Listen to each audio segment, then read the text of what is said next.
नमस्कार दोस्तों, स्वागत है हमारे YouTube चैनल पर। दोस्तों, आज की कहानी को जरा ध्यान से सुनिएगा क्योंकि यह कहानी आपकी जिंदगी बदलने वाली है। क्या आपको पता है कि हिमालय की पर्वत श्रृंखलाओं पर कई ऐसे साधु संत रहते जो कई हजार सालों से जिंदा हैं। उनकी उम्र सैकड़ों वर्ष हो सकती है। वह बर्फ से ढके पहाड़ों में निर्वस्त्र होकर घूम रहे हैं और उनके ऊपर अग्नि, जल, वायु या फिर बस जैसी चीजों का उन पर कोई असर नहीं होता।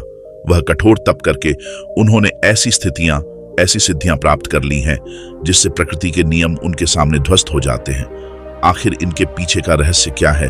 क्यों प्रकृति के नियम उन पर काम नहीं करते? क्यों कोई बीमारी उन्हें छू नहीं पाती? आज की इस कहानी के माध्यम से हम उन योगियों की दिनचर्या, उनके खान पान, उनके योग अभ्यास के बारे में जानेंगे जो किसी को भी लंबी उम्र और निरोगी काया प्रदान कर सकती है। बचपन से ही राहुल सन्यासी प्रवृत्ति का था। एक बार बचपन में राहुल अपने माता पिता के साथ हरिद्वार घूमने के लिए गया था तो उसकी नजर तमाम सन्यासियों पर पड़ी। वह अपने माता पिता से बचकर एक बूढ़े सन्यासी बाबा के पास पहुंच जाता है। जब उस सन्यासी बाबा ने एक नासमझ बच्चों के हाथ में एक फल देखा तो उसके मन में उस बच्चे के प्रति प्रेम और करुणा भाव पैदा होने लगा। सन्यासी ने राहुल को अपने पास बिठाकर उसे खीर पूरी हलवा खिलाने लगे। श्याम की मां इस बात से परेशान थी कि कहीं अगर उसके मन में भी साधु बनने की भावना आ गई तो वह क्या करेगी? वह अपने बच्चे के बिना बिल्कुल अकेले हो जाएगी। आसपास के लोगों ने राहुल की मां को समझाने की बहुत कोशिश की। सन्यासी कोई ऐसे वैसे बाबा नहीं है। वह कई सालों से यहां आश्रम चला रहे हैं। जो राहुल की मां अपने बेटे का हाथ पकड़कर उसे वहां से ले जा रही थी, तब उस सन्यासी ने बड़े ही प्रेम और करुणा से एक बात कही, बहन जी, आपको बच्चा बहुत गुणी है। वही होगा जो लिखा हुआ है। तुम अपने पास भाग्य को कैद नहीं कर सकते। ये बात जितनी जल्दी तुम समझ जाओ उतना अच्छा होगा। तुमको उतना कम कष्ट होगा। राहुल की मां सन्यासी की सब बातों को समझ रही थी। वह जानती थी कि उनका इशारा इस तरफ है। खैर, समय अपनी रफ्तार से बढ़ रहा था और अब राहुल पतला हो चुका था। उसने कॉलेज में एडमिशन ले लिया था जो अध्यात्म और मनोविज्ञान के बारे में पढ़ाई कर रहा था। कॉलेज की तरफ से उसे प्रोजेक्ट मिला था जिसका टॉपिक यह था कि लंबी उम्र वाले दिनचर्या वाले लोग, उनके खान पान, सबके बारे में पूर्ण जानकारी एकत्रित करके लाना और उसे कॉलेज में जमा करना। राहुल फिर खोज में निकल पड़ा। कई साल से सन्यासी स्वस्थ जीवन जी रहे थे। बूढ़े होने के बाद भी उनके शरीर में जटिलता थी। दृष्टि, कान और बाकी सभी इंद्रिय जो कि ठीक प्रकार से काम कर रही थी। और कई सन्यासी तो ऐसे भी मिले थे जो 100 साल को पार कर चुके थे और पूरी तरह से स्वस्थ थे। राहुल, आपको अब धीरे धीरे अलग अलग सन्यासियों से मिलने में राहुल को भी मजा आने लगा, लेकिन उसके भीतर जीवन के उन रहस्यों को जानने की भी बहुत ज्यादा इच्छा थी जिसमें आम लोग कोई रुचि नहीं रखते थे या फिर कोई विश्वास ही नहीं रखता था। राहुल ने सोचा कि यही समय है। अगर ऐसे सन्यासी पृथ्वी पर बसते हैं जो 500 साल से भी अधिक जिंदा है तो मुझे उन्हें खोजने का एक अच्छा मौका मिला है। लेकिन समस्या यह है कि इन सन्यासियों को खोजा कहां जाए?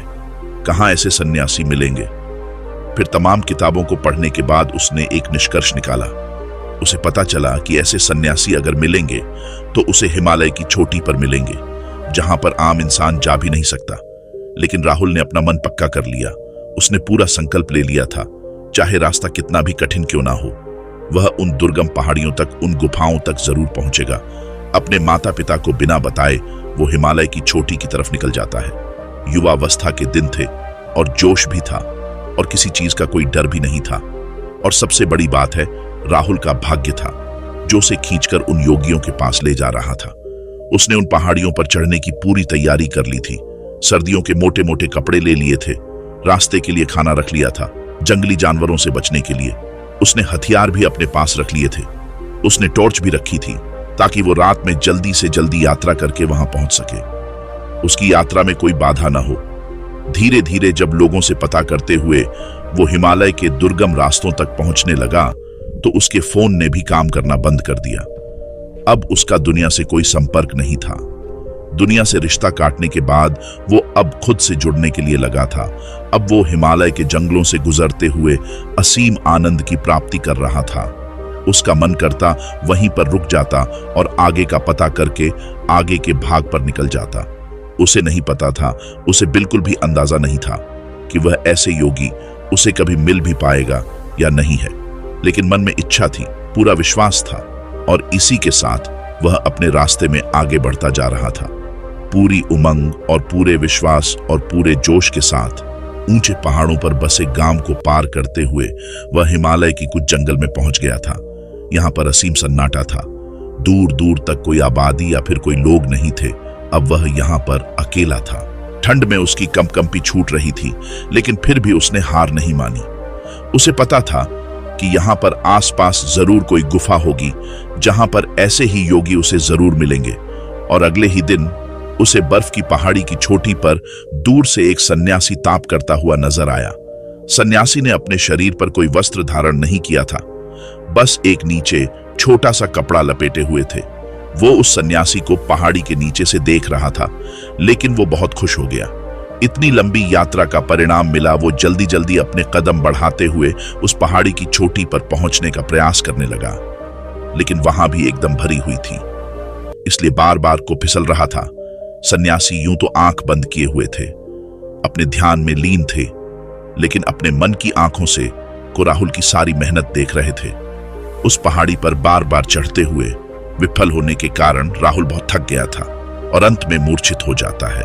जब राहुल मूर्छित हो जाता है तो वो सन्यासी जो ऊपर तप कर रहे थे, राहुल को अपने हाथों में उठाकर उसे गुफा के भीतर लेकर आए।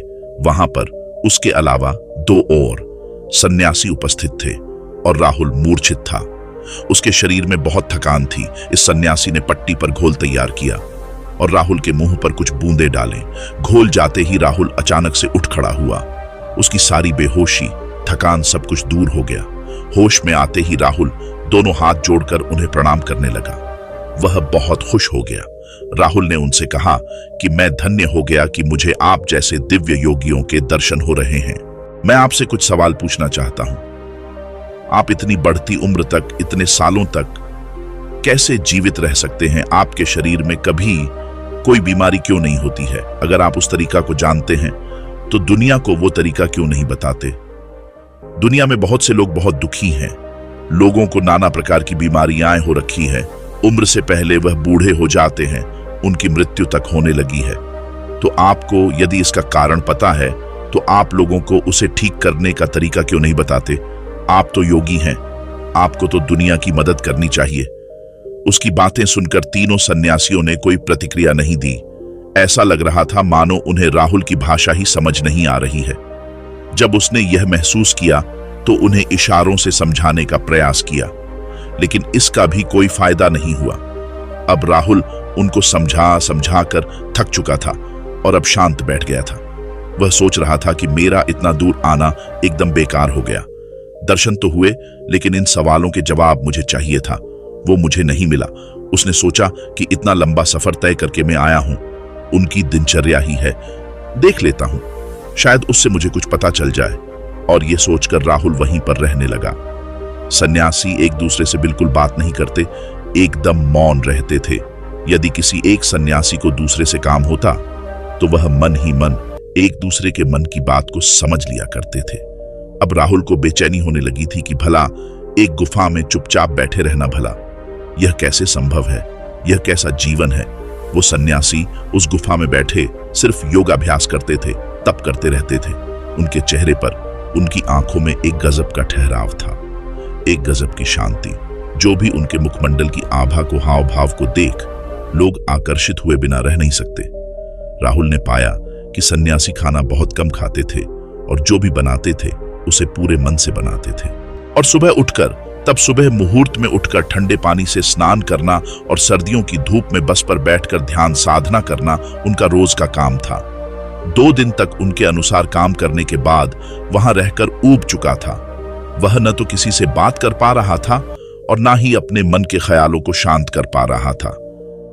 3 दिन बाद राहुल ने वहां से जाने का निर्णय किया। उसने उन सभी सन्यासियों को प्रणाम किया और उन्हें प्रणाम करने के बाद कहा कि शायद मेरा प्रणाम भी आप लोग स्वीकार न कर रहे हो, जो कि आपको इसका मतलब ही नहीं पता होगा, लेकिन मैं आपसे मिलकर धन्य हो गया और मैं अब आपसे विदा लेना चाहता हूं। और यह कहकर अपने चेहरे पर मुस्कान लिए वह योगियों के पैर छूकर जैसे ही चलने को तैयार हुआ, तभी उसके कानों में बूढ़े सन्यासी की आवाज सुनाई दी। बूढ़े सन्यासी ने कहा कि अपने सवालों का जवाब तो सुनते जाओ। यह सुनकर राहुल बहुत हैरान हुआ। वो कुछ बोलना चाह रहा था। साधु ने कहा कि सबको अपने मन के सभी सवालों के जवाब चाहिए, लेकिन सभी सवालों का जवाब मौन में छिपा हुआ है। तुमने मौन रहकर बिना किसी सवाल किए हमारी दिनचर्या को देखा और समझा।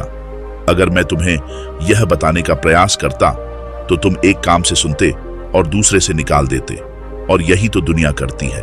सचमुच में सुनने का कौन इच्छुक है? ज्ञान पाने का सवाल।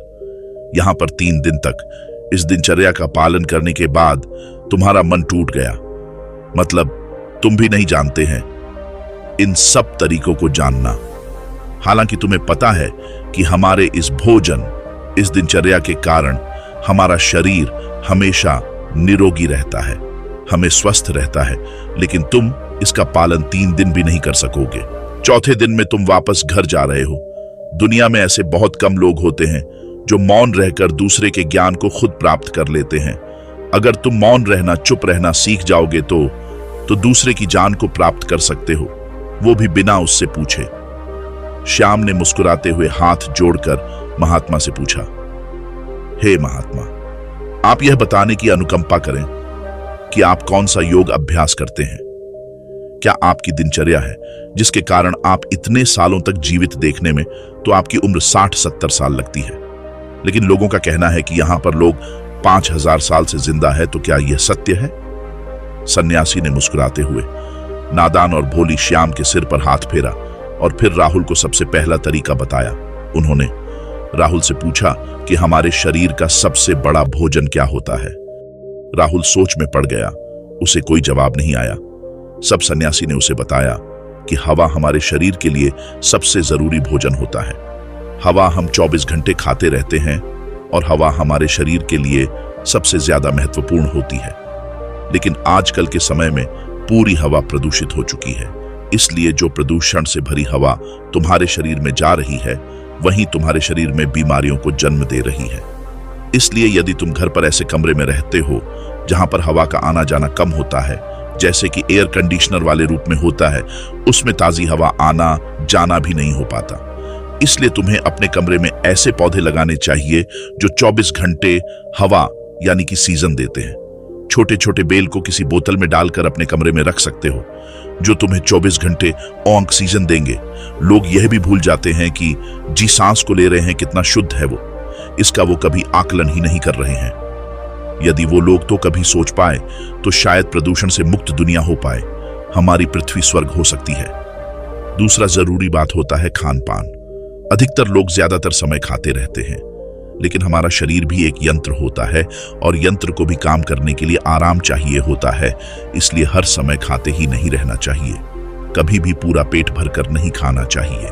हमेशा अपने पेट में एक रोटी की जगह छोड़नी चाहिए ताकि तुम्हारा पेट हल्का रह सके, थोड़ा खाली रह सके और सांस लेने में भी कोई परेशानी ना हो। तीसरा तरीका होता है हमारी दिनचर्या। सही तरह की दिनचर्या में तुम्हारा योग अभ्यास, शारीरिक व्यायाम, प्राणायाम। अगर तुम दिनचर्या के रूप में यह कर रहे हो तो तुम्हारे शरीर कभी कोई बीमारी आ ही नहीं सकती। लेकिन हम सिर्फ बहाने ढूंढते हैं। हम कुछ करना नहीं चाहते और सब कुछ हमें बैठे बैठे चाहिए ये। और शरीर को जितना आराम दोगे, मौत उतना ही करीब होगी। इसलिए शरीर से हमेशा काम लेते रहो, उसमें एक आलस पैदा मत। उन्हें दिनचर्या, हवा और खान पान, इन तीनों को तुम दुनिया में रहते हुए कैसे सुधार सकते हो, इस पर विचार करना। तभी तुम्हारा जीवन बदलेगा, तभी तुम्हें दूसरे लोगों को भी जागरूक कर पाओगे। लेकिन तुम्हारी बात सुनेगा कौन कौन? बाजार के स्वादिष्ट व्यंजनों को छोड़कर प्रकृति से मिलने वाले फल, सब्जियां या पत्ते खाने का कौन इच्छुक होगा? लोग तो वही खाना चाहते हैं जो उनको स्वाद देता है। देखने में भी वही देखना चाहते हैं जो उनकी आंखों को अच्छा लगता है, और इसलिए उनकी इंद्रियां वासनाओं की गुलाम हो जाती हैं और धीरे धीरे वही हमारे दुख का कारण बनती चली जाती है। इसलिए तुम मेहनत से बचने का प्रयास मत करो, बल्कि उस काम को पूरे मजे से करने का अभ्यास करो।